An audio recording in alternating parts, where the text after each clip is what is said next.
Shalom സഹോദരങ്ങളെ, ശബാത്ത് shalom. നമുക്കറിയാലേ, ഇന്ന് ശബത്താണ്, വെള്ളിയാഴ്ച സൂര്യാസ്തമയം മുതൽ ശനിയാഴ്ച സൂര്യാസ്തമയം വരെ ശബത്താണ് എന്ന് നമുക്കറിയാം. ദൈവം നമ്മുടെ മേലിട്ടിട്ടുള്ള അടയാളം, അല്ലെങ്കിൽ ദൈവവും നമ്മളും തമ്മിലുള്ള ബന്ധത്തിൻ്റെ അടയാളമാണ് ശബത്ത് എന്നും നമുക്കറിയാം. എന്നാൽ ഇത് മറ്റുള്ളവർക്ക് അറിയില്ല. അതായത് ഞാൻ പറഞ്ഞു വന്നത്, ശബത്ത് ആചരിക്കുന്ന നമുക്ക് ഉറപ്പുണ്ട് എന്ത്, ശബത്ത് ദൈവം ഇട്ട അടയാളമാണ് എന്ന്. അതിനാൽ തന്നെ നമ്മൾക്ക് ശബത്തിനോട് ബഹുമാനവും നമ്മളെല്ലാം അത് ആചരിക്കുകയും ചെയ്യും. നമ്മളിത് മറ്റുള്ളവരോട് പറയുമ്പോൾ അവർക്കതിൽ വിശ്വാസമില്ല. അവർ പറയും ശബത്ത് ആചരിക്കേണ്ട ആവശ്യമില്ല എന്ന് പറയണം. അപ്പം നമ്മൾ ചിന്തിക്കാറുണ്ടല്ലേ, ഇത് എത്ര പറഞ്ഞിട്ട് എന്താ ഇവർക്ക് മനസ്സിലാകാത്തെ? ഇവർക്കിതെന്നും മനസ്സിലാകും. ദൈവമേ, ഇതൊന്നും മനസ്സിലാക്കി അവർക്ക് കൊടുക്കുന്ന ഒരു ദിവസം വരണേ, അങ്ങനെ ഒരു ദിവസം വരുമോ എന്നൊക്കെ നമ്മൾ ചിന്തിക്കൂ അല്ലേ. എന്നാൽ ഞാൻ പറയട്ടെ, അങ്ങനൊരു ദിവസം ഉണ്ടായിരുന്നു, ഇനി ഉണ്ടാവുകയും ചെയ്യും. അതായത് നോഹയുടെ കാലത്ത് നിങ്ങൾ വായിച്ചു നോക്കിയേ, 40 രാവും 40 പകലും മഴ പെയ്തു, 150 ദിവസം വെള്ളം ഭൂമിയിൽ നിലനിന്നു ഇറങ്ങിപ്പോകാതെ. പക്ഷേ അതിൽ തുടക്കത്തിൽ പേടകം പണിതപ്പോൾ എല്ലാവരും നോഹയുടെ കുടുംബത്തിനെയും വന്നിട്ട് കളിയാക്കി അല്ലേ, നിങ്ങൾക്ക് വട്ടാണെന്ന് പറഞ്ഞു. നോഹയും മക്കളൊന്നും പറഞ്ഞത് അവരാരും വിശ്വസിച്ചില്ല. അവരത് വിശ്വസിക്കാത്തതിന് ഒരു കാരണമുണ്ടായിരുന്നു. അതായത് അന്ന് വരെ ഭൂമിയിൽ മഴ പെയ്തിട്ടില്ലായിരുന്നു.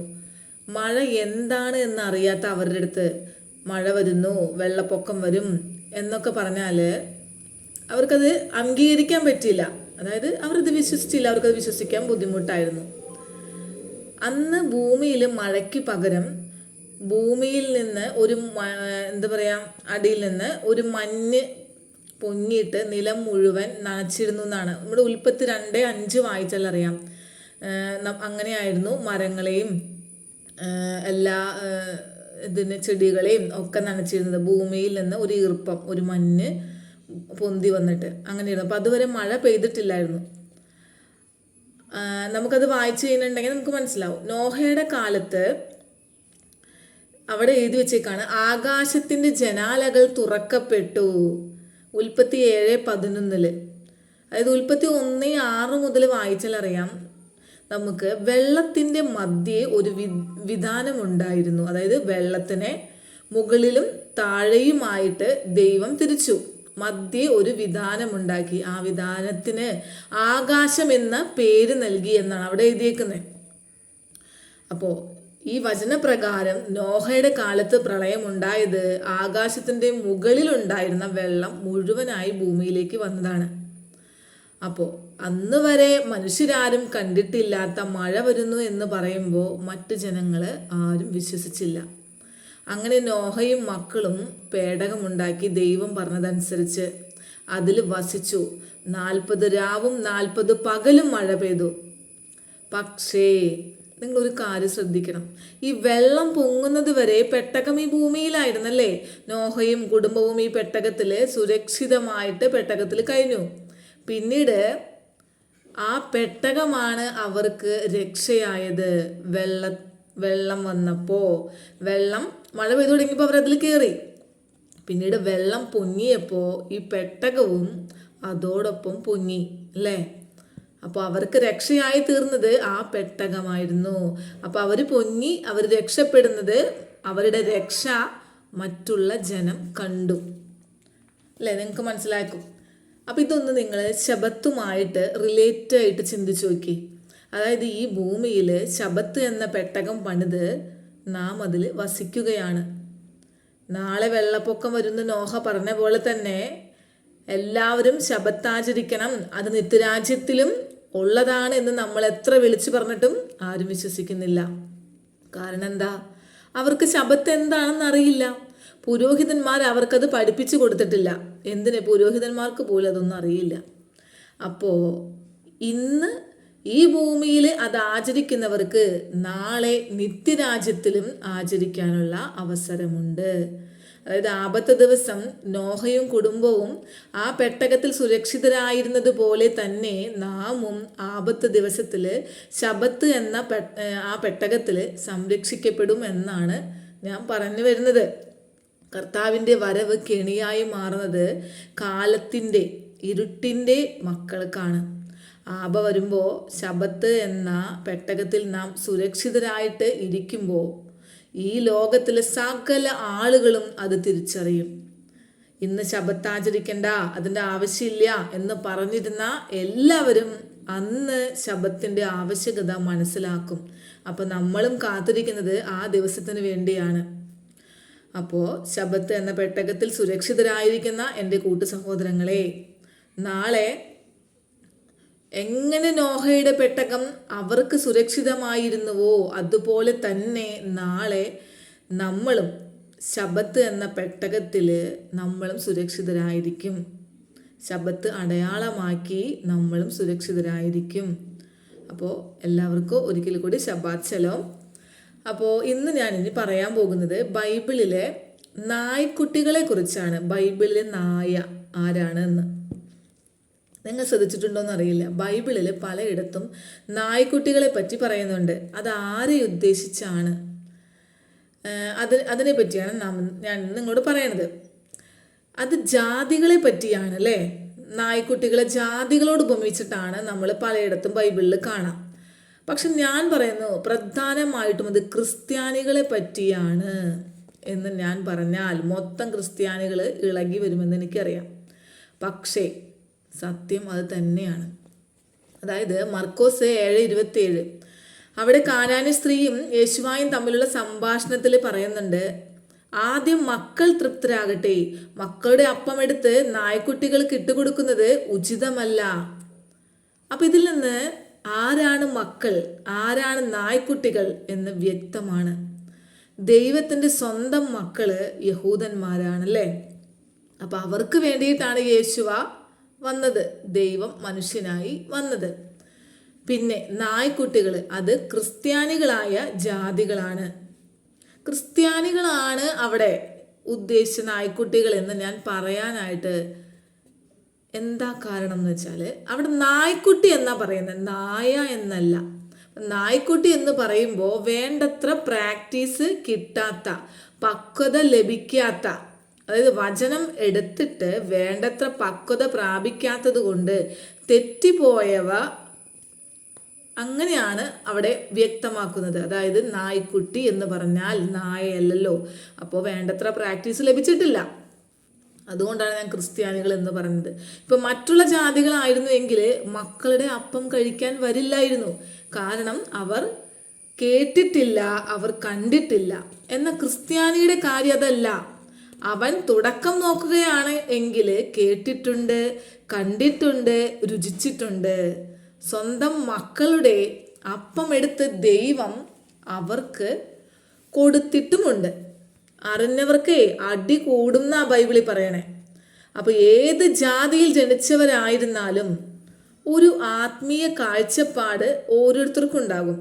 അതായത് ഇപ്പം ഹിന്ദു ആയാലും മുസ്ലിം ആയാലും ക്രിസ്ത്യൻസ് ആയാലും എന്ന് ഏത് ജാതിയിൽപ്പെട്ടാലും അവർക്കൊക്കെ ഒരു ആത്മീയ കാഴ്ചപ്പാടുണ്ട്. ഓരോ രൂപത്തെയും അവർ ദൈവമായിട്ട് കണക്കാക്കുന്നു.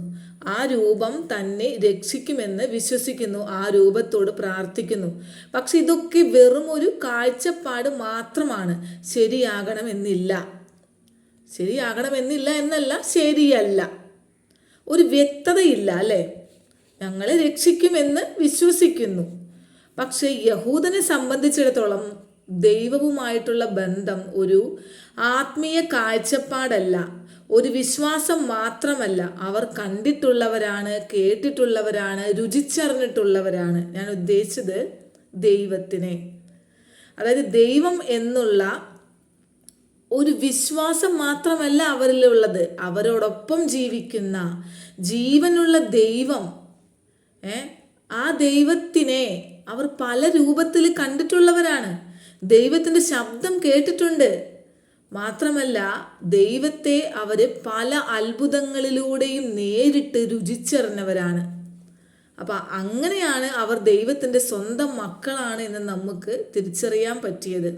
അതായത് അവരെ സംബന്ധിച്ച് വെറും ഒരു വിശ്വാസമോ ആത്മീയ കാഴ്ചപ്പാടോ ഞങ്ങളെ രക്ഷിക്കുമെന്നുള്ള ഒരു പ്രത്യാശയോ മാത്രമല്ല, അല്ലെങ്കിൽ അതല്ല, അതിനേക്കാളൊക്കെ അപ്പുറം അവർ നിത്യം അനുഭവിച്ചറിയുന്ന ദൈവം, ജീവനുള്ള ദൈവം, അതാണ് ആ പ്രത്യേകത.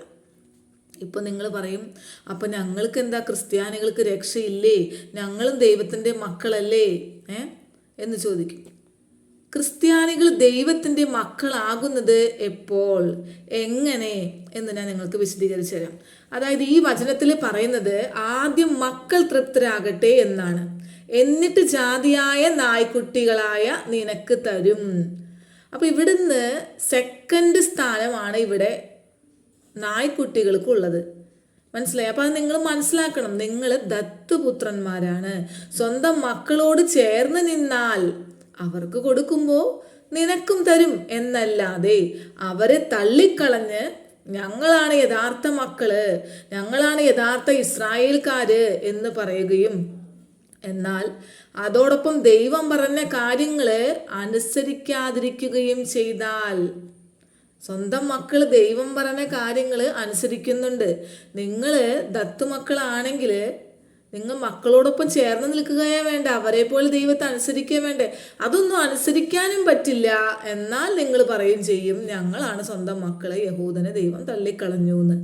അപ്പം നിങ്ങൾ ചിന്തിക്ക്, നിങ്ങൾ ദൈവത്തെ അനുസരിക്കാതിരുന്നാൽ നിങ്ങൾ ആ മക്കളുടെ അപ്പത്തിന് അർഹരാണോ?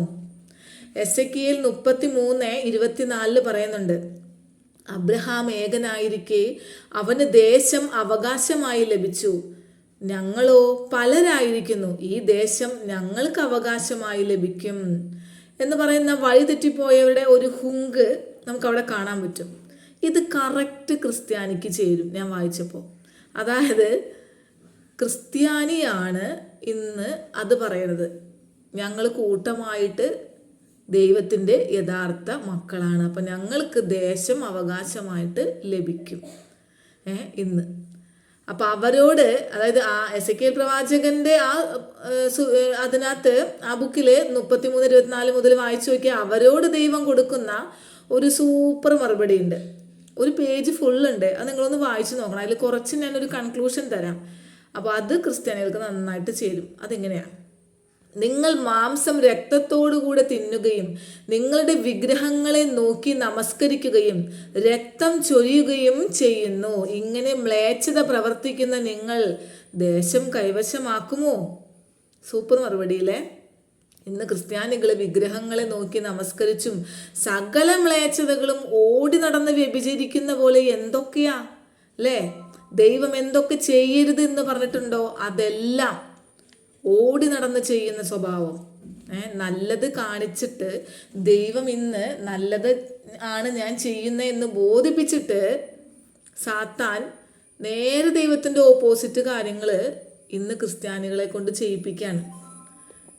അങ്ങനെയുള്ള അവര് അപ്പോൾ രാജ്യത്തിന് അല്ലെങ്കിൽ ദേശത്തിന്, നിത്യരാജ്യമായ ദേശത്തിന് അവകാശികളാകുമോ?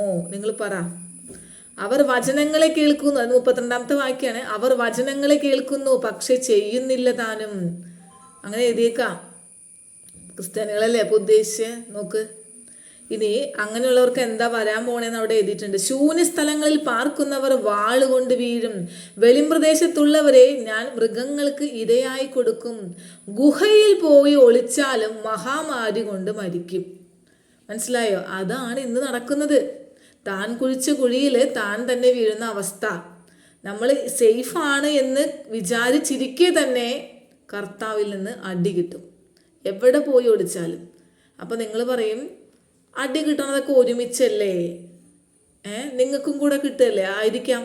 അതായത് വെള്ളപ്പൊക്കം ആയിക്കോട്ടെ, എന്തെങ്കിലും പ്രകൃതിക്ഷോഭങ്ങൾ, എന്തെങ്കിലും അടി കിട്ടുമ്പോൾ ഒരുമിച്ചല്ലേ. പക്ഷെ ഞങ്ങൾക്ക് അടി കിട്ടിയാലും ഞങ്ങളെ ദൈവം സംരക്ഷിക്കും. കാരണം ഞങ്ങൾ ഇസ്രായേൽ മക്കളുടെ കൂടെ താമസിക്കുന്നവരല്ലേ. ഞങ്ങൾ ഇസ്രായേൽ മക്കളോട് കൂടെ മനസ്സുകൊണ്ട് ആയിരിക്കുന്നവരാണ്. ഇസ്രായേലിലല്ലോ ഞങ്ങൾ താമസിക്കണേ, നിങ്ങളുടെ ഇടയിൽ ചിതറിപ്പാർത്ത് ഇടകലർന്ന് ജീവിക്കുന്നവരല്ലേ ഞങ്ങൾ. മനസ്സുകൊണ്ട് ഞങ്ങൾ ഇസ്രായേൽ മക്കളുടെ കൂടെയാണ്, ആബയുടെ മക്കളുടെ കൂടെയാണ്. പക്ഷെ ഞങ്ങളുടെ ശരീരം ഇരിക്കുന്നത് നിങ്ങളുടെ ഇടയിലല്ലേ. അപ്പോൾ നിങ്ങൾക്ക് കഷ്ടകാലം വരുമ്പോൾ ഒരുമിച്ച് വരും, ഞങ്ങൾക്കും അത് ബാധിക്കും. പക്ഷേ അപ്പോൾ കർത്താവിന് ഞങ്ങളെ മാത്രം പൊക്കി പിടിച്ച് മാറ്റിയിട്ട് നിങ്ങൾക്ക് പ്രകൃതിക്ഷോഭങ്ങളും മറ്റു കാര്യങ്ങളൊക്കെ തരാൻ പറ്റുമോ? അങ്ങനെ ചെയ്യും. അവസാന കാലത്ത് ഭൂമി നശിക്കാൻ പോകുന്ന സമയത്ത് ആബ ഞങ്ങളെ മാറ്റും. ഇപ്പോൾ നിങ്ങൾക്ക് കിട്ടുമോ അത് ഞങ്ങൾക്കും കിട്ടും. പ്രകൃതി ദുരന്തമായാലും മഹാമാരികളായാലും. പക്ഷേ ഞങ്ങൾക്കൊരു പ്രത്യേകതയുണ്ട്, ഞങ്ങൾ സർവൈവ് ചെയ്യും. അതായത് ഏത് കഷ്ടതകളുടെ നടുവിലും ദൈവം ഞങ്ങളെ കാക്കും. അത് ദിവസവും കണ്ടുകൊണ്ടിരിക്കുക. അങ്ങനെയാണ് ഞങ്ങൾ ദൈവത്തെ രുചിച്ചറിഞ്ഞുകൊണ്ടിരിക്കുന്നത്. പക്ഷെ നിങ്ങളോ എത്ര കിട്ടിയാലും പഠിക്കാത്ത ഒരു ജനതയാണ്. കൂടുതൽ തെറ്റിലേക്ക് പോകുന്നു. നിങ്ങൾ വീണാൽ അവിടെ കഴിഞ്ഞു. പക്ഷെ ഞങ്ങൾ വീണാൽ ഞങ്ങൾ എഴുന്നേക്കും. മനസ്സിലായോ? ശാരീരികമായി. അപ്പം അതുകൊണ്ട് ഞാൻ പറഞ്ഞു വന്നത് നായ്ക്കുട്ടികളുടെ കാര്യമായിരുന്നു. അതായത് ആദ്യം കർത്താവ് പറഞ്ഞത്, ആദ്യം മക്കൾക്ക് കൊടുത്തതിന് ശേഷം നായ്ക്കുട്ടികളായി നിനക്ക് തരാം. പക്ഷെ നീ സ്വയം നായ്ക്കുട്ടിയാണ് എന്ന് ഏറ്റുപറഞ്ഞ് സമ്മതിക്കണം. അപ്പം അന്ന് കാനാനി സ്ത്രീ പറഞ്ഞതുപോലെ ശരിയാണ്, ദൈവമേ ഞങ്ങൾ നായ്ക്കുട്ടികളാണ്, മക്കൾക്ക് എടുത്തു വെച്ച അപ്പം ഞങ്ങൾക്ക് വേണ്ട. പക്ഷേ മക്കളുടെ മേശയിൽ നിന്ന് വീഴുന്ന അപ്പം നുറുക്കുകൾ ഞങ്ങൾക്ക് തന്നുകൂടെ? ആ വിശ്വാസം മൂലം അന്ന് ദൈവം അത് കാനാനി സ്ത്രീക്ക് കൊടുത്തു. കാനാനി സ്ത്രീ ആഗ്രഹിച്ച പോലെ സൗഖ്യം കിട്ടി. മനസ്സിലായോ? അപ്പോൾ അതുപോലെ എളിമയോടുകൂടി കർത്താവിനോടുള്ള വിശ്വാസം കാത്തു സൂക്ഷിച്ചാൽ ദൈവം നമ്മളിൽ കനിയും. സ്വന്തം മക്കളോടുകൂടെ നമ്മളെയും ചേർക്കും. അതായത് പിന്നീട് അപ്പൻ ചെയ്തത് എന്തായിരുന്നു? സ്വന്തം മക്കളുടെ കണ്ണ് കുരുടാക്കി വെച്ച് ആ അപ്പം നമുക്ക് തന്നു. ഇന്ന് ആ മക്കളോടുകൂടി മേശയിലിരിക്കാനുള്ള ഭാഗ്യം പോലും കർത്താവ് നമുക്ക് തന്നു. ശബത്ത് മേശയിൽ ശബത്ത് ആചരിക്കുന്നവരുടെ കാര്യമായിട്ടാണ് ഞാൻ പറഞ്ഞത്, അല്ലാണ്ട് ക്രിസ്ത്യാനികളുടെ കാര്യമല്ല. അപ്പം സ്വന്തം മക്കളെ കുരുടാക്കി ക്രിസ്ത്യാനിക്ക് അപ്പം കൊടുത്തപ്പോൾ ക്രിസ്ത്യാനി എന്ത് വിചാരിച്ചു?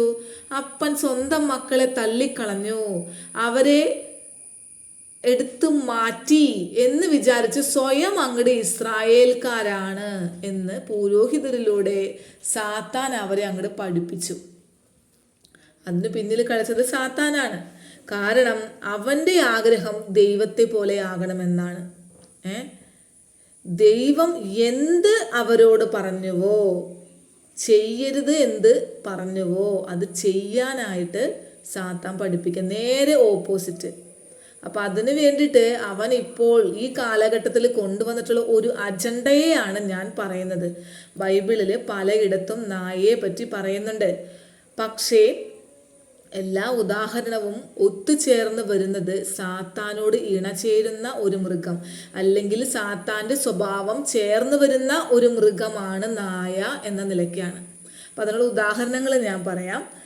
ഫിലിപ്പി 3:2 ഫിലിപ്പിയർക്ക് എഴുതിയ ലേഖനം 3:2 നായ്ക്കളെ സൂക്ഷിപ്പിൻ. പുറപ്പാട് 11:7 ഇസ്രായേൽ മക്കൾക്കെതിരെ ഒരു നായ പോലും കുരയ്ക്കുകയില്ല. 2 രാജാക്കന്മാർ 9:35 അവിടെ ഇസബേലിന്റെ ശരീരം തിന്നുന്നത് നായകളെ പറ്റിയാണ്. സദൃശ്യവാക്യങ്ങൾ 26:11 നായ് തൻ്റെ ഛർദിയിലേക്ക് മടങ്ങുന്നത് പോലെ ഭോഷൻ തൻ്റെ ഭോഷത്വം ആവർത്തിക്കുന്നു. വെളിപാട് 22:5 നായ്ക്കളും ക്ഷുദ്രക്കാരും ദുർനടപ്പുകാരും കൊലപാതകന്മാരും ബിംബാരാധികളും ബോഷ്കിൽ വിശ്വസിക്കുകയും അല്ലെങ്കിൽ അതനുസരിച്ച് പ്രവർത്തിക്കുകയും ചെയ്യുന്ന ഏവനും പുറത്ത് തന്നെ. അവിടെ നായ്ക്കുട്ടികളെ പറയണ ഫസ്റ്റ് തന്നെ. 2 പത്രോസ് 22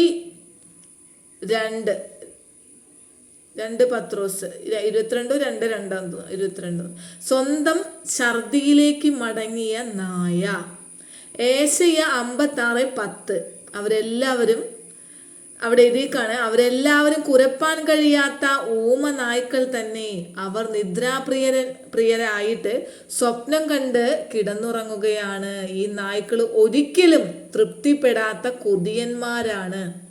ഇനി മത്തായി 7:6, വിശുദ്ധമായത് നായ്ക്കൾക്ക് കൊടുക്കരുത്.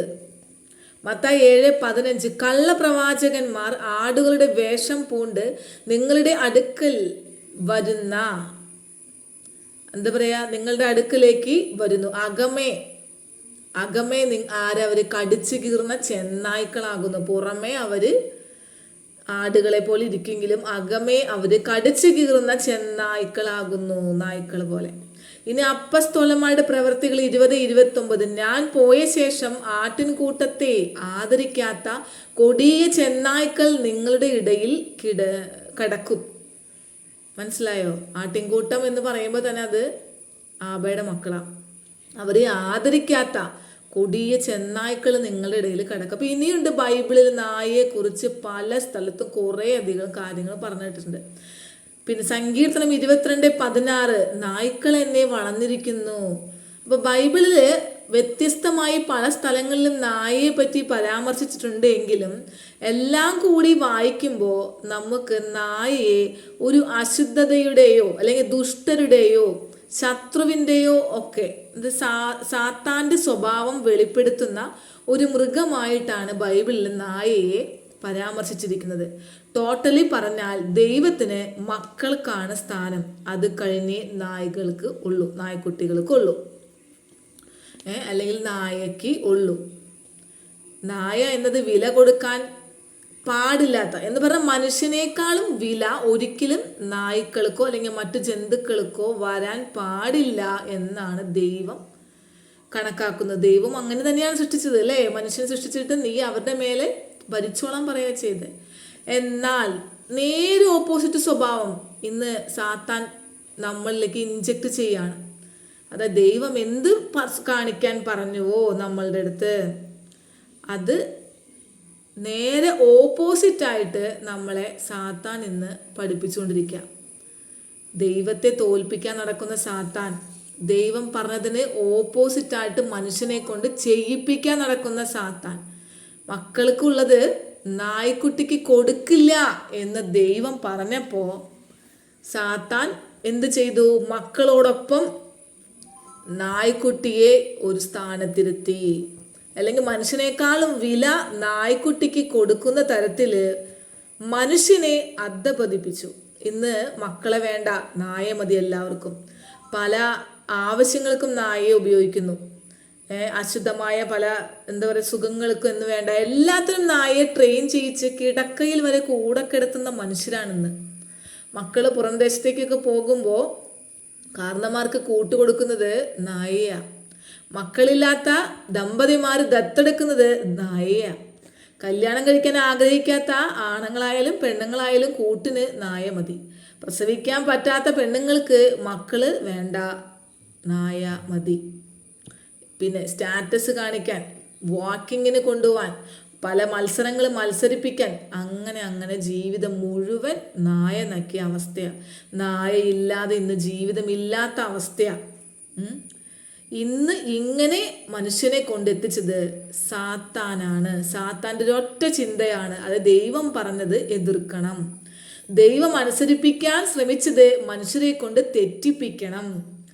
ഇന്ന് മക്കളുടെ വില പോലും എന്താ പറയുക, മക്കൾക്ക് വിലയില്ല. മക്കളേക്കാളും വിലയാണ് പട്ടിക്ക്. പട്ടിയുടെ വില പോലും മക്കൾക്കില്ല എന്ന് വേണമെങ്കിൽ പറയാം. മനുഷ്യരെക്കാളും വില നായ്ക്കാണ്. നായ്ക്കൾ സാത്താനുമായിട്ടൊരു പ്രൊപ്പഗാൻഡ എന്താ പറയുക അങ്ങനെ ഉറപ്പിച്ചു വെച്ചിരിക്കുന്ന പോലെ നമുക്ക് തോന്നും. അതായത് ക്രിസ്ത്യാനി പുരോഹിതൻ ആട്ടിൻകുട്ടിയുടെ വേഷമണിഞ്ഞ് തോലും ധരിച്ച് ചെന്നായ്ക്കളെ പോലെ നിൽക്കുക. ദൈവം മക്കളെയും നായ്ക്കളെയും വേർതിരിച്ചപ്പോൾ സാത്താൻ അവരെ ഒന്നിച്ചു വെച്ചു. മാത്രമല്ല മക്കൾക്ക് മുൻപിൽ ഒരു പിടി കൂടുതൽ സ്ഥാനം നായ്ക്കൾക്ക് കൊടുത്തിരിക്കുന്നു.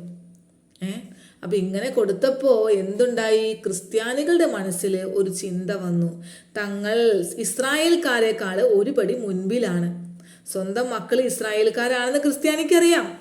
എന്നാൽ യേശുവ വന്നപ്പോൾ ക്രൂശ് മരണം കഴിഞ്ഞപ്പോൾ സ്വന്തം മക്കളെ മാറ്റി ജാതികളായ നായ്ക്കളായ ക്രിസ്ത്യാനിയെ തെരഞ്ഞെടുത്തു എന്ന് ഒരു മിഥ്യാബോധം എല്ലാ ക്രിസ്ത്യാനികളിലും ഉണ്ടാക്കി തെറ്റിദ്ധരിപ്പിച്ച് വെച്ചേക്കാം. പക്ഷെ നമ്മൾ നായ്ക്കളാണ് അല്ലേ? നായ്ക്കളായ നമ്മൾ ശരിക്കും എന്താ നമ്മുടെ ഡ്യൂട്ടി എന്ന് പറയണത്? കാവൽ കാക്കണം. നായ്ക്കളുടെ ജോലി അതാണ്. അപ്പോൾ ആർക്ക് കാവൽ കാക്കണം?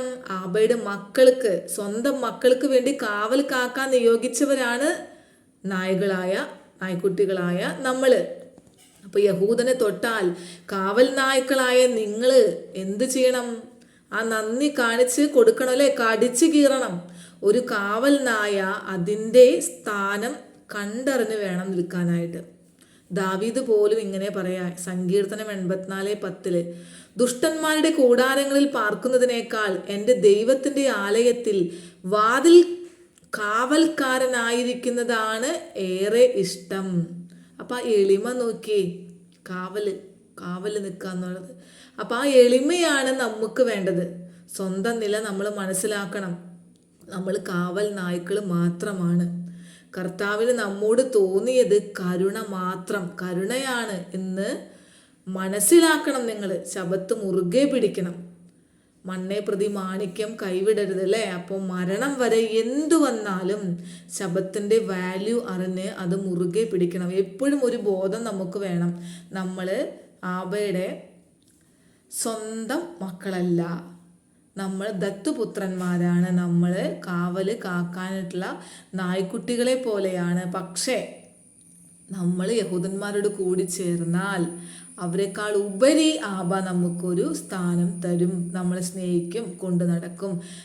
എങ്ങനെയാ അത്? യഹൂദന്മാരുടെ ഫീസ്റ്റുകളൊക്കെ ആചരിച്ച് നമ്മൾ ആബയുടെ സ്വന്തം മക്കളോട് ഒട്ടിച്ചേരണം. മനസ്സിലായോ? അങ്ങനെ ചെയ്താൽ മാത്രം നമുക്ക് മക്കളോട് കൂടെയുള്ള ഒരു സ്ഥാനം കിട്ടുള്ളൂ. അപ്പോൾ ശബത്ത് ഇതൊക്കെ ആചരിക്കാനും ഒക്കെ എല്ലാം മുറുകെ പിടിക്കുന്ന എല്ലാവർക്കും ഒരിക്കൽ കൂടി ശബാത്ത് ശലോം. എല്ലാവരും ശബത്ത് എന്ന പെട്ടകത്തിൽ സുരക്ഷിതമായിരിക്കും.